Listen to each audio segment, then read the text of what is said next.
उत्तर प्रदेश के deputy CM Keshav Prasad Maurya ने कुछ ऐसा कह दिया है जिससे मौलाना बहुत भड़के हुए हैं और सियासत में भी गदर मचा हुआ है। जबकि दूसरे कलेश का केंद्र वो उपद्रवी हैं जो गुंडागर्दी और उत्पात से न सिर्फ पवित्र कांवड़ यात्रा को बदनाम कर रहे हैं बल्कि सच्चे कांवरियों की आस्था को ठेस भी पहुंचा रहे हैं। आज एक एक करके दोनों कुंजी खोलेंगे।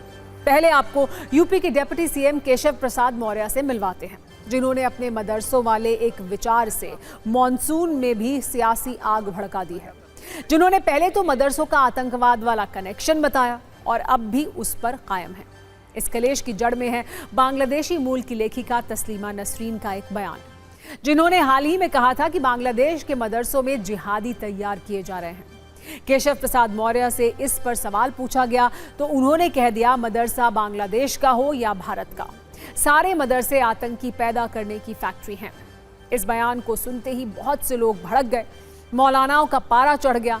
जब आज इस पर केशव मौर्य से फिर सवाल पूछा गया तो उन्होंने एक कदम आगे बढ़कर मदरसों की पूरी शिक्षा व्यवस्था को अपने अंदाज में डिकोड कर दिया। इसलिए पहले आपको केशव मौर्य के बयानों का ये सिलसिला सुनना चाहिए।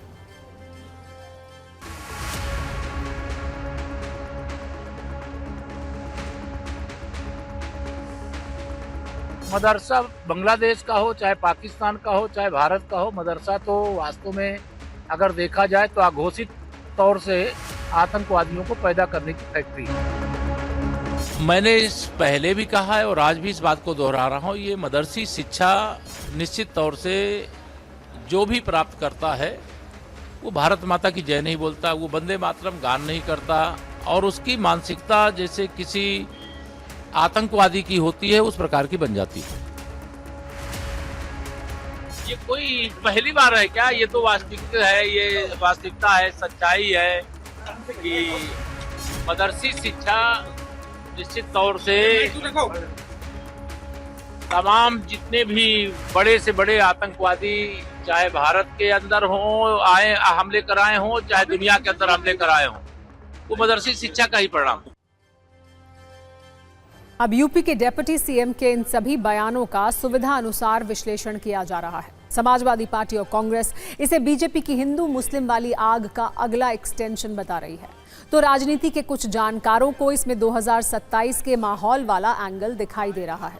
इसे मदरसों पर सियासत के शोले निकल रहे हैं। एक न्यूज रील उस पर देखिए।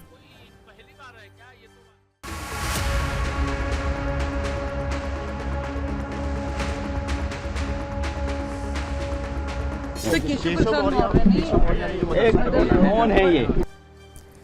बात राजनीति से निकली है और अब मजहबी कलेश तक पहुंच गई है। केशव प्रसाद मौर्य के बयान पर साधु संत वर्सेस मौलाना वाली वैचारिक जंग शुरू हो गई है। कुछ संतों का मानना है कि यूपी के डिप्टी सीएम ने मदरसों को लेकर आतंकवाद वाली जो थ्योरी दी है वो 100% सही है। इस पर मौलानाओं का क्या तर्क है, आइए वो भी सुनते हैं।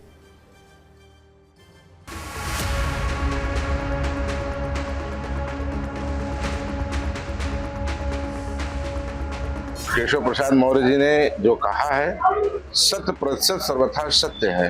जहाँ पर भी इस तरह के दुराचार और अशांति का माहौल है वहाँ पर मुसलमानों का हाथ सबसे पहले पाया जाता है और जब उसका बैकग्राउंड खंगाला जाता है तो किसी न किसी मदरसे से ही संबंधित वो निकलता है। मदरसों का इतिहास पढ़ें और ये इतिहास उर्दू, हिंदी, अंग्रेजी भाषा में मौजूद है। भारत की आज़ादी में और तन के गोरों और मन के कालों को 7 समंदर पार भेजने में कलीदी किरदार अदा किया। जबकि ये मदरसे वो हैं, इनको वो तमगा मिलना चाहिए, देश की आज़ादी का अवार्ड इनको दिया जाना चाहिए।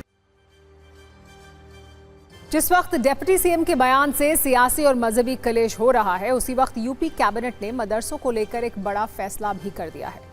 यूपी कैबिनेट ने मदरसों की शिक्षा में एक बड़ा बदलाव किया है, जिसके बाद यूपी के मदरसे अब कामिल और फाजिल की डिग्री नहीं दे सकेंगे, क्योंकि यूपी सरकार ने मदरसों के कामिल और फाजिल की डिग्री देने पर रोक लगा दी है। इसका मतलब यह है कि अब यूपी मदरसा शिक्षा बोर्ड सिर्फ 12वीं तक के स्तर की शिक्षा और प्रमाण पत्र ही जारी कर सकेगा। उससे ऊपर की डिग्री देने का अधिकार उसे नहीं होगा। यूपी सरकार का यह फैसला उस जजमेंट के आधार पर है जिसमें सुप्रीम कोर्ट ने कहा था कि मदरसे कामिल और फाजिल जैसी औपचारिक उच्च शिक्षा की डिग्रियां नहीं दे सकते, क्योंकि ये यूनिवर्सिटी ग्रांट कमीशन के रेगुलेटरी दायरे में नहीं आते हैं। आपको बता दें, कामिल अरबी, फारसी और इस्लामिक स्टडीज में 3 साल का कोर्स है जिसे मदरसा बोर्ड ने बैचलर्स डिग्री के बराबर मान्यता दी है, जबकि फाजिल को मास्टर्स डिग्री के बराबर माना जाता है।